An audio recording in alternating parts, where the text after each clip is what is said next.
Hey everybody, it's Chris Niccolls here from the camera store again, and yes, I know another fishing video. I've got a sickness, but I do want to take you through this brand new camera from Nikon, the Coolpix AW100.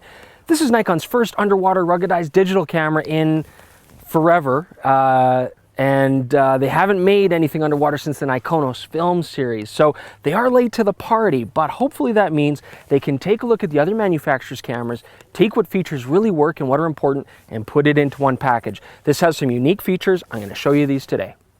Now, at first glance, the Nikon Coolpix AW100 looks fairly standard for an underwater camera, although I do find it understated, nice looking. It doesn't look super sporty like a lot of the other cameras, but you can still tell it's a ruggedized camera. It's in fact very reminiscent of another popular underwater camera out on the market, and of course different colors and stuff available as well.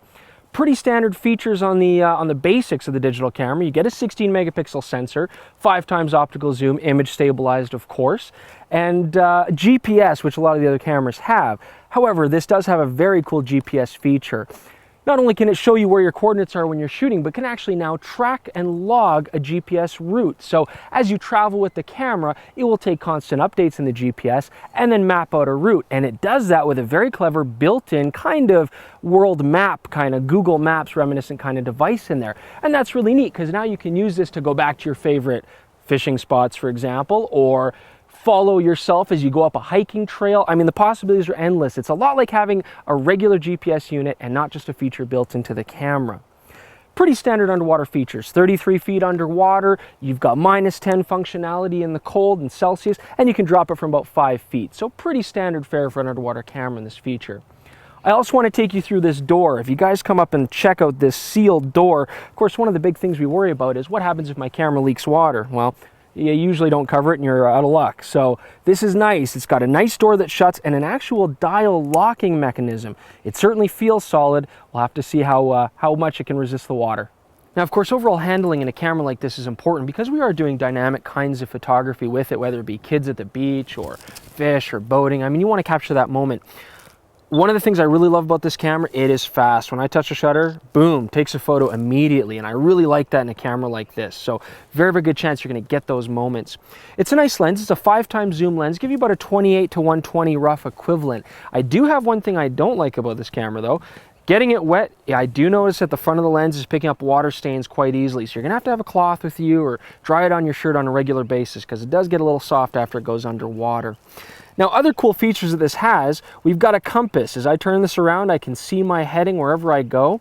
And right now it's in a standard west, north, east, south kind of orientation. But I can also point the camera down like this, and now I get a traditional magnetic compass. And as I turn the camera here, the magnetic compass points north. It's a neat little feature. I guess it could help you out on the hiking trails if you needed it.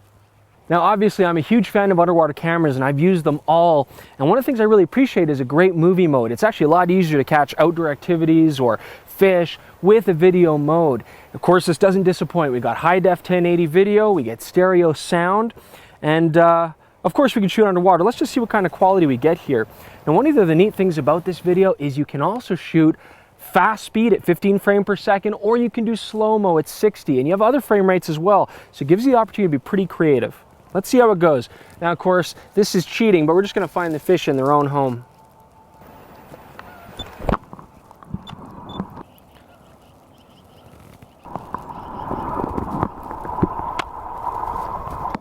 Okay. Now, we're night fishing tonight, which gives us a good opportunity to test how well this camera handles low light conditions at high ISO. Now, traditionally, an underwater camera with this very small lens assembly that doesn't extend and a small sensor means these cameras usually suck in low light. But we're going to try this out and see. Now, here's our first shot at 400 ISO. Very, very clean, very smooth. I'm not noticing any problems with noise at this point. Now, let's check out 800 ISO. And again, very impressive. Most underwater cameras at 800 are going to start to get pretty grainy. Let's take a look at 1600 here. You can start to see some noise building up as a pattern, but I am impressed by how this camera has very little color noise, especially when you look at it here at 3200 ISO. Here it's got very little chromatic noise, just a nice even grain pattern. I would say that the photo is going a little bit softer, but overall for an underwater camera, this is very impressive.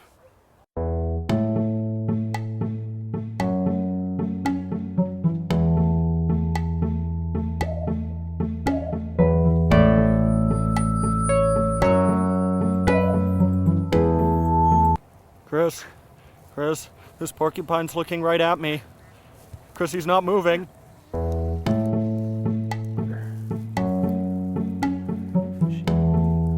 You getting that?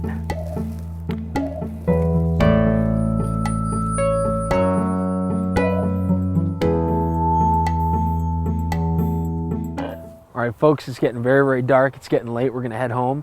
Porcupine earlier terrified the crap out of Jordan, so he's scared. He wants to leave. But we caught some fish tonight, which is great, and I had a lot of fun with this Nikon Coolpix AW100. You know, it's as rugged as the rest. It handled the water no problem. Nice lens on there, but what I especially love was that quick focusing. You know, catching those shots, especially the fish and stuff, you want to catch them in time, that fast focus really, really helps. And I love that built-in map. It's surprisingly well detailed considering it's just a built-in map in this point-and-shoot camera. Also, video, really nice quality. The extra frame rates are a lot of fun. And I think overall this camera is going to compete very, very well with the other cameras on the market. It's fast, it's rugged, it looks nice. This is one I would look for in the future, folks, and I'm certainly going to get one, I think, for myself. Have a great night.